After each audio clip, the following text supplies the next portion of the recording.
E ela já está me esperando para mais uma aula. O assunto é sério, o assunto é importante. A gente vai falar hoje sobre os novos medicamentos que estão sendo estudados em alguns lugares, já foram aprovados para emagrecer. Tem muita gente falando disso, mas pelo que eu entendi, não está sendo muito bem explicado. Por isso que ela está aqui. Doutora Andressa Heimbichler, seja bem-vinda mais uma vez. Carol. Nossa endócrina querida, que vem com o seu jeitinho doce. E a gente entende tudo, doutora. Eu espero que sim. Muito. Vamos lá. Antes da gente começar com as nossas ilustrações e com a sua aula, eu queria que você introduzisse, então, o porquê da escolha deste assunto dos remédios, então, para emagrecer. Bom, primeiro que medicação para emagrecer sempre é um tema muito complicado, né? Sim. E, na verdade, nos últimos anos, a gente teve uma grande mudança de eixo com relação à prescrição dos medicamentos para emagrecer. Muitos medicamentos foram suspensos, inclusive aqui no Brasil, né, Carol? A gente teve a questão das anfetaminas, que foram suspensas por conta de uma série de efeitos colaterais e muitas vezes também por conta da má prescrição. Algumas vezes eu já vim aqui no Você Bonito e eu já fiz esse alerta, né? Que muitas vezes as pessoas iam em alguns profissionais que prescreviam medicação e pede medicamento para emagrecer sem nem consultar o paciente. Sem fazer exame. Sem fazer exame. E aí a gente acabava passando, tendo pacientes que tomavam medicamentos errados, em dosagens erradas, que tinham efeitos muito ruins para o corpo da pessoa. E o que a gente não quer é isso.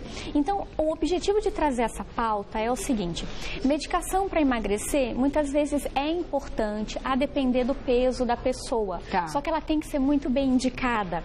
E é o que eu falo, assim, toda vez que eu falo, peso é uma questão que a gente precisa mudar os hábitos, que é a base da pirâmide. Então, de um lado, tem a gente fazendo uma corrente do bem para mudar os nossos hábitos, fazer atividade física, fazer dieta. Mas boas escolhas, né? Boas escolhas. Mas, de outro lado, existem sim os pesquisadores, a gente que estuda, e tem muita gente que estuda isso no mundo, sabe, Carol? E aqui no Brasil também.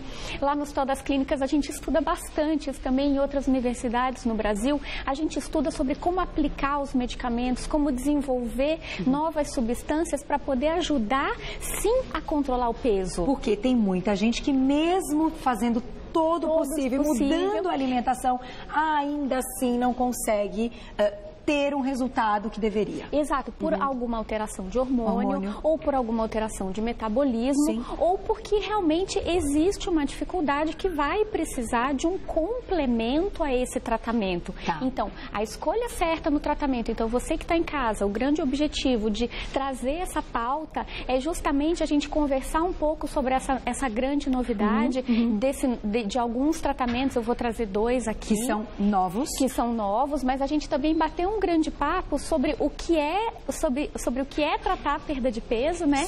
Sobre a escolha correta do tratamento para perda de peso e também principalmente para as pessoas ficarem cada vez mais conscientes para a gente poder fazer a escolha certa, né, Carol? Que eu acho que esse é o nosso objetivo, né? E tendo as informações, você pode conversar com o seu médico, você vai estar mais atento, mais atenta, mais bem informado, para dizer, já sabendo o que está sendo de repente recomendado. Vamos colocar nosso vídeo então? Vamos começar.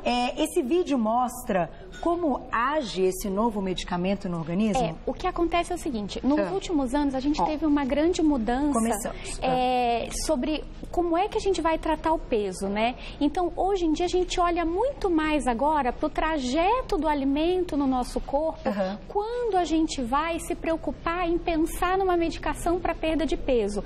Então, esse vídeo, eu achei ele tão bonitinho, porque ele mostra o alimento entrando aqui no nosso esôfago, chegando até o nosso, passando pelo nosso estômago e chegando até o nosso intestino, e é justamente pensando nesse trajeto normal, nessa fisiologia normal que vão ser pensados os medicamentos para emagrecer hoje em dia. Então, antigamente... Vamos parar aqui? Podemos parar aí. Então, antigamente, o que a gente pensava nos medicamentos para perda de peso? A gente pensava numa ação mais cerebral desses medicamentos. Eles tinham um efeito, então, No cérebro?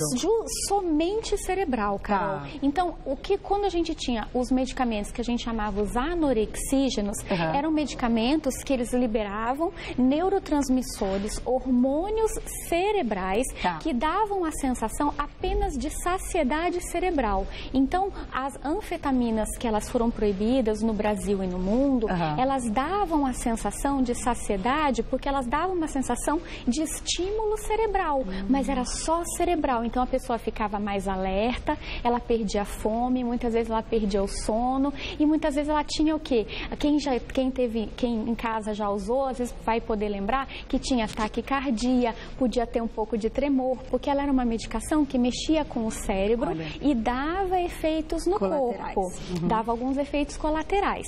O que acontece hoje em dia? Quando a gente pensa nos novos medicamentos para emagrecer, e são os novos medicamentos que vão estar vindo, que vão vir nos próximos anos, né? Eles são medicamentos que eles vão se assemelhar aos hormônios que são liberados pelo nosso intestino. Então, existe hoje uma comunicação entre o nosso intestino e o nosso cérebro que ela é muito mais bem estudada. Que interessante. Então, ele não vai agir só no cérebro a partir de agora. Ele vai simular um hormônio que é liberado no nosso intestino quando a gente se alimenta naturalmente. E o objetivo da gente trazer o videozinho é justamente lembrar que vai ser semelhante a uma alimentação normal. Olha que interessante. Agora, vamos fazer o seguinte, vamos deixar uma perguntinha, vamos colocar, estão chegando várias já. Ai, que bom. Vamos lá, meninas, nós vamos explicar todas. Vamos lá, vamos colocar a perguntinha na tela então. Vamos ver de quem que é, perguntinha do nosso Insta. Pop Camorca, acho que é isso. Um beijo pra você, obrigada. Bonita, bonita. É, linda foto, né? Por que esses remédios nos deixam com a sensação de não ter controle do nosso corpo, tipo tremedeira e palpitação, que é o que você citou? O fato das pessoas, então, que eram medicadas, né?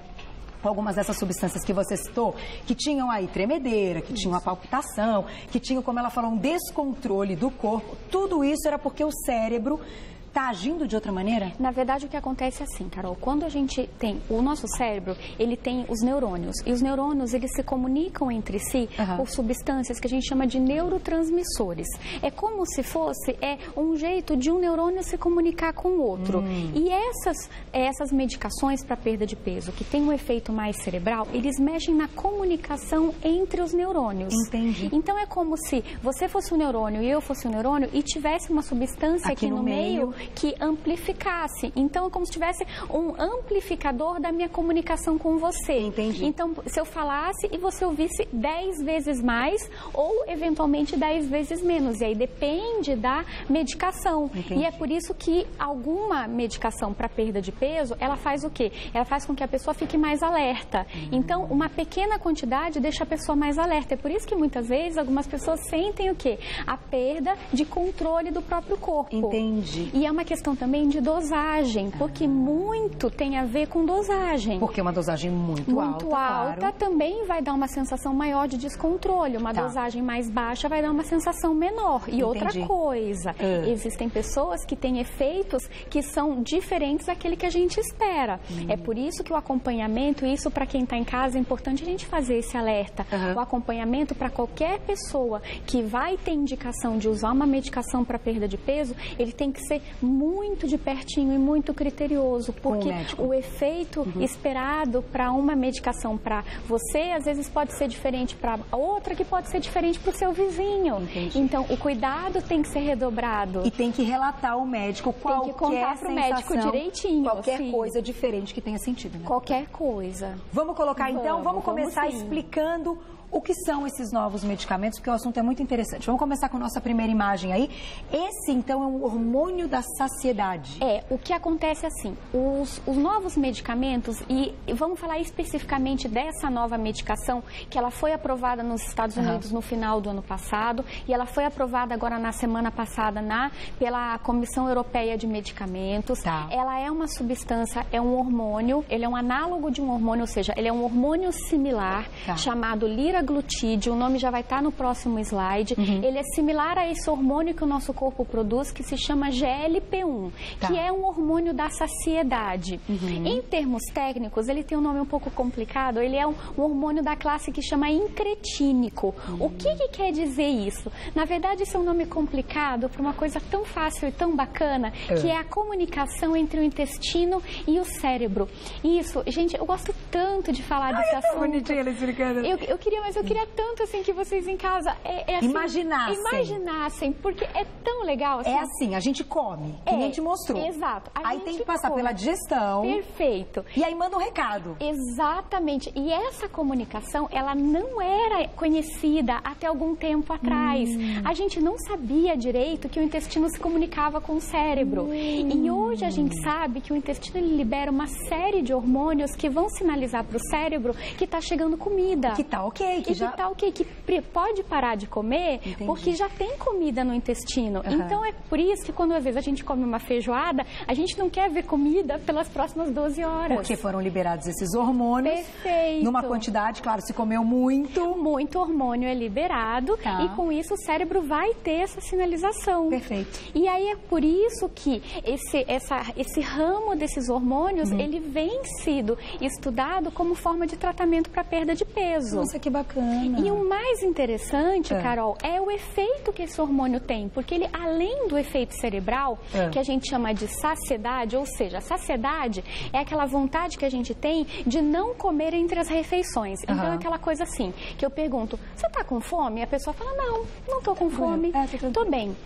Saciação é a sensação do estômago cheio. Então, esses hormônios que são liberados pelo meu intestino, quando eu tenho alimento no interior do intestino, ele vai dar para o estômago a sensação de saciação e para o cérebro a sensação de saciedade. Olha que legal! Não é incrível? Não, gente, não é incrível. É incrível. Agora, esse nome, liraglutide, é o nome do medicamento. Do medicamento. Essa é a base do medicamento. Que foi sintetizado a partir do estudo deste hormônio. Então, agora uma pergunta. Como você citou, tem um lance hormonal envolvido, ele vai ser semelhante ao nosso hormônio, porém, ele não é um hormônio bioidêntico, ele é um hormônio sintético, podemos dizer assim. Hormônio, ele é sintético, ele age no local que este hormônio age no nosso organismo. Tá legal. Então, é o que a gente chama de análogo, porque ele é igual ao receptor deste hormônio. Para se ligar. Perfeito. Entendi. Eu já cheguei a explicar isso aqui no Você Bonita uma vez, da chave da fechadura. Sim. Então, ele age na mesma fechadura que o GLP-1 age. Então, o GLP-1 age na fechadura e o liraglutide faz a fechadura aí, Carol. Ele age na fechadura do GLP-1. Mas outra, vamos passar para o nosso próximo slide, então? E agora eu estou fazendo um raciocínio. A pessoa que vai ter indicação, então, de um remédio como esse, é uma pessoa que não produz em grande quantidade outro hormônio, ou que ela come, mas ela nunca tem a sensação de saciação e de saciedade. É isso? O que pode acontecer é o seguinte, existem pessoas que, geralmente os pacientes que estão acima do peso, eles podem ser resistentes à ação do GLP-1, o seu próprio GLP-1. Entendi. Então, eles vão produzir muito GLP-1 e o seu cérebro vai se tornar resistente. E a gente sabe que existem pessoas que são pouco sensíveis, é como se elas tivessem poucas fechaduras. Entendi. Então, mesmo que ela produza 10 chaves, 10 GLP-1, se ela tiver só 5 fechaduras, não vai conseguir. Não vai ter ação suficiente. Olha que interessante isso, então. Eu acho que tem muita gente assistindo, e claro que a gente sabe que muita gente chegou numa questão de obesidade, que não é um sobrepeso apenas, uma questão de obesidade mais séria, ou sobrepeso também, mas que pode ter relação direta com isso. Então, é aquela pessoa que fala, Carol, mas eu tô fazendo tudo certo e não consigo emagrecer. Exato. É mais ou menos, olha que bacana poder dizer isso aqui no programa. Vamos colocar mais uma perguntinha? Vamos fazer mais uma perguntinha, depois a gente vai para esse slide, então. Que linda! Dri Lazzarini, é isso. Beijo pra você. Lazzarini. Olha, ela pergunta se é verdade que as pessoas que tomam o remédio realmente te emagrecem, mas depois voltam a engordar em dobro. Por que isso acontece? Excelente pergunta, também tem essa curiosidade. Doutora Andressa, que pergunta bacana, da Dri, né? Ela quer saber, então, se é verdade. Então a pessoa toma lá 6 meses com um plano do médico, o médico introduz, todo bonitinho, doutora André. Vamos falar de tudo bonitinho, não coisa errada não. Aí chega um certo momento que o médico tem que retirar esse remédio da pessoa, né? Não dá pra viver a vida inteira tomando esse remédio. É verdade que a pessoa engorda o dobro e é possível isso? Marcelo, põe o último slide para mim. Vamos pôr o último slide. O último slide. Último slide, então, que o último slide é a resposta para essa pergunta. É a resposta. Ótimo, adoro quando a doutora Andressa faz isso, tá vendo? Ela já dá a resposta, já sabendo que a gente vai perguntar. Ele tá pegando, ó. Por quê? Último. Não, esse é o segredo ainda. Esse é outra coisa. Esse aqui. Muito bem. Não esquecer. Muito bem. O que acontece? Muitas vezes, quando a gente usa alguma medicação para emagrecer, a gente só se preocupa com o verdinho da pirâmide. Tomar remédio para perda de peso. Verdade. E esquece do laranja e do vermelho. O que acontece? Quando a gente toma remédio para perda de peso, a gente artificialmente diminui a quantidade de comida que a gente está se alimentando. Então, para uma pessoa que pesa 150 quilos, ela toma um medicamento, ela passa a artificialmente, pela ação do medicamento, a comer para 80 quilos, 70 quilos, e aí naturalmente o peso dela vai caindo para aqueles 70, 80 quilos. Certo. Se ela não fizer a parte de baixo da pirâmide, que é a alimentação e a atividade física, se ela não mudar o estilo de vida dela, o que vai acontecer na hora que eu tirar a medicação?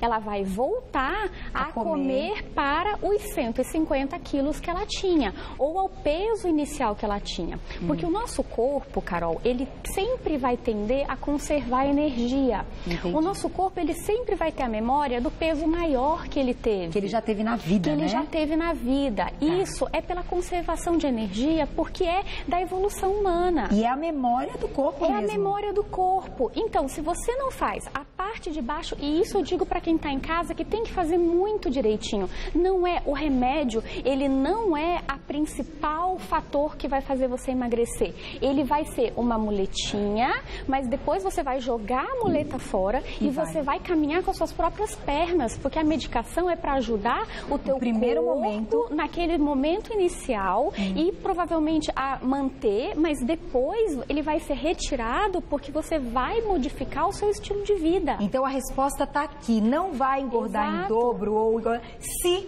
fizer isso. Se não fizer, pode engordar. Pode sim, porque o grande erro das pessoas é que elas tomam a medicação e elas se encostam na medicação. Elas não usam a medicação como bengala, elas usam a medicação como carrinho. Como carrinho. Elas entram no carrinho e ficam. E vão. E aí quando saem do carrinho, elas voltam a comer o que comiam antes. E aí me vem na cabeça exatamente isso, porque acaba sendo uma coisa muito mais fácil do que ter força de vontade muitas vezes para outras atitudes, certo? Mas a gente sabe que muitas pessoas já têm essas vontades, já fazem certo e que de fato o medicamento é muito importante. Porém, doutora, é aquilo que você diz muito e eu acredito. Tudo que a gente não faz um esforço para conseguir, o resultado nunca vai ser o mesmo e tão bom e tão bacana do que se a gente tivesse feito um esforço. Exato. Não é verdade? Que se a gente tivesse dado ali uma motivação muito maior para conseguir. Exato. O que eu só faço um alerta é o seguinte, e isso eu falo assim, a questão da força de vontade, ela precisa e deve existir. Sim. Mas em alguns casos, existe o corpo, ele vai querer conservar o peso naquele peso mais alto em que a pessoa está. Então, a medicação vai ser importante para ajudar a engrenagem a começar a entrar naquela perda de peso que a gente deseja. Tá. Então, a medicação vai ser importante. Sim. Por isso que muitas vezes, por mais que a pessoa às vezes tenha força de vontade, fale, eu vou fazer atividade física, eu vou fazer dieta, ela não consegue perder peso. Porque precisa entrar com a medicação. Então, é justamente você ter aquela sensação, é o feeling, é você ter o sentimento de saber a hora que você tem que entrar com a medicação, o momento que você fala, mas o paciente está muito pesado, por mais que ele se alimente bem e faça atividade física, não vai conseguir nem fazer uma atividade física porque está muito grande, pesado. Porque não consegue dar um ritmo no exercício. Então, gente, é um complemento. Então, uma coisa depende da outra. É uma cadeia, é um elo. Se a gente rompe um elo dessa cadeia, não funciona. É uma engrenagem. Uma engrenagem parou de funcionar, não vai. Então, assim, tomou remédio para emagrecer, não modificou o hábito de vida, não dá certo. Não vai emagrecer. Muitas vezes modificou o hábito de vida, mas não tomou a medicação, porque talvez precise tomar medicação, também não vai dar certo. Entendi. Por isso precisa, gente, da avaliação do médico com todos os exames, com o exame clínico também. Vamos colocar mais uma perguntinha e depois vamos falar daquela segunda opção que eu achei muito interessante. Ai, que linda! Aline, um beijo pra você. Linda, hein? Esses medicamentos para perda de peso podem ter algum tipo de interação medicamentosa? Podem ter riscos à saúde quando associada a outro medicamento? Boa pergunta. Então, as pessoas que já têm outra patologia, que já tem que ter aí, né, um medicamento, por exemplo, diabetes, que já fazem uso de insulina, pode ser perigoso? Então, o que a gente precisa sempre, eu sempre oriento, é preciso passar em avaliação médica. Sim, todo e qualquer medicamento, ele pode ter interação medicamentosa e ele pode, sim, trazer alguns riscos, é por isso que a gente precisa, sim, fazer uma avaliação. A história desse medicamento, que ele é similar ao hormônio da saciedade, ele é um medicamento que já vem sendo utilizado para controle do diabetes há alguns anos. E aí a gente acabou vendo que os pacientes que usavam esse medicamento para tratar diabetes perdiam bastante peso. Entendi. E aí os estudos foram ampliados e com isso ele acabou tendo aprovação para ser usado como uma medicação para perda de peso. Olha só. Só que, claro, ele tem alguns efeitos colaterais que a gente precisa avaliar individualmente e é por isso que a gente faz um controle. Eu costumo brincar com meus pacientes assim, eu faço um controle paranoico com exames todo direitinho para a gente ter certeza que tudo vai dar certo. Porque o que a gente quer é dar saúde, não que o paciente perca a saúde no tratamento. Agora, já te faço uma pergunta importante, como a gente está citando esses medicamentos, então nos Estados Unidos já estão sendo usados, na Europa? Eles foram liberados. A comercialização ainda demora um tempo, Carol, porque eles precisam ainda sofrer a avaliação das legislações para serem comercializados. Perfeito. Mas a avaliação já foi feita e aí houve um boom de reportagens sobre a liberação desse medicamento nos Estados Unidos e na Europa. Então, eu achei importante trazer para que os nossos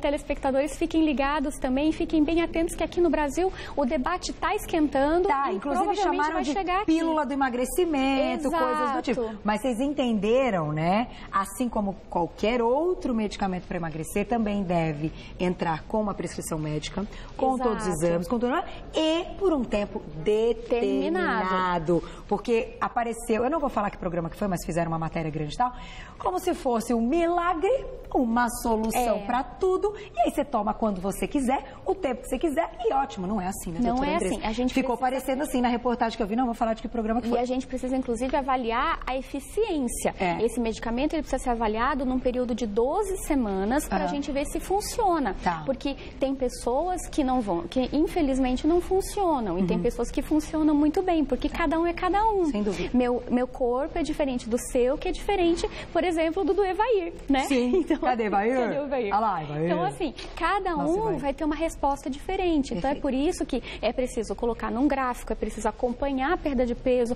o percentual de gordura. Então, a gente precisa ter um acompanhamento correto desse paciente que está usando medicação. Olha, o assunto é muito legal. A gente estourou tudo que podia que eu não podia já, né?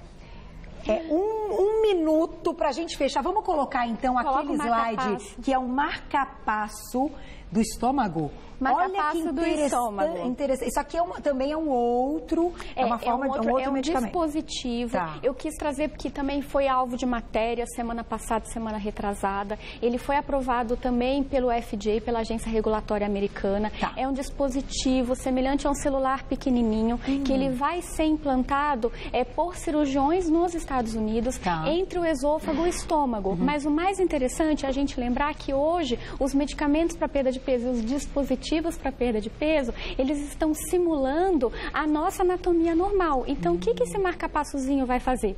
Vai enviar bloqueio no nervo que controla a sensação de saciedade do estômago, imitando o estômago cheio. Entendi. Então, olha que bacana. É um dispositivo, é mais uma técnica que está sendo desenvolvida e que vai, provavelmente, nos próximos anos, a gente espera que se desenvolva como mais uma opção para tratar a perda de peso. Ele tem uma indicação de ser usado em pessoas um pouco mais pesadas, IMC acima de 35.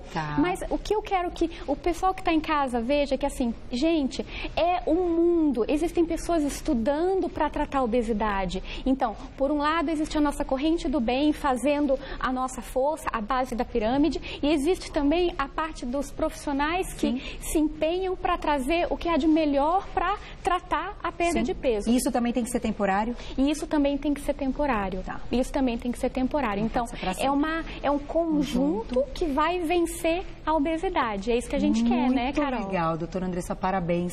Grande aula, tá vendo? Tá vendo? Ao vivo aqui no programa, eu indo lá fazendo umas matérias, entrevistando um monte de gente, tá vendo? Doutora Andressa hoje explicou direitinho. Agora, diga uma coisa de alerta que inclusive se eu perguntei pra ela, não adianta chegar nos Estados Unidos, vou passar férias. Aí vou trazer tudo. Entrar lá no Duane Reade, aí tem lá, né, a sua Walgreens, tá? Vou lá comprar, não é porque assim, daí eu chego e tomo, porque lá tá liberado. Não. Esses medicamentos só com prescrição médica, gente. Então, nada de chegar, aqui não tá, mas lá tá, mas não é bem assim. Você acha que demora para ser liberado no Brasil? Geralmente, a gente tem um atraso, e não é bem um atraso, é porque o nosso sistema de liberação e a nossa análise é diferente. Perfeito. Então, a gente tem uma diferença em torno de 1 ano até 2. Tá. Mas a gente sabe que as coisas aqui no Brasil, a gente segue mais ou menos. Se é liberado lá fora, a gente espera que aqui também seja. Vamos ver, a nossa análise é um pouco diferente. A gente espera que a gente tenha boas notícias para trazer para vocês. E você vem trazer. Eu venho trazer com certeza. Obrigada mais uma vez. Agradeço, você é muito querida. Carol. Olha, nos inspira, nos deixa feliz observar assim tanta vontade de praticar a medicina. Eu acho isso maravilhoso. Fico muito feliz de tê-la aqui sempre. Quem quiser entrar em contato com a doutora Andressa para saber mais sobre o assunto, tirar as dúvidas, ela tem textos incríveis na página lá no Facebook, Endocrinologia em Dia. Entra no Face, coloca Endocrinologia em Dia. Você já acompanha um trabalho maravilhoso que ela vem fazendo há muito tempo com muito estudo. Isso é muito bacana. E o texto dessa noite que vai entrar é sobre o hormônio. É sobre o hormônio. Se tiver dúvida, endocrinologia. Ela responde. Ainda com tanto trabalho, mas ela responde. Obrigada, Carol. Até a próxima. Que aula, hein?